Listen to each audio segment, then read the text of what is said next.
How to troubleshoot mower blades that will not engage.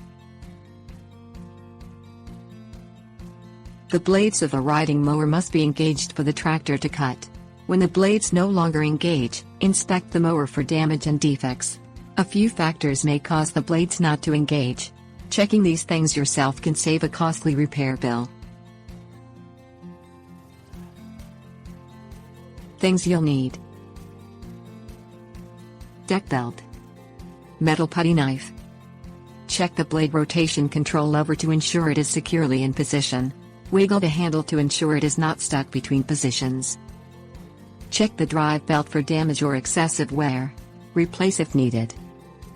Clean under the mower deck to ensure that debris is not clogging the drive shaft and that the shaft is not damaged or bent.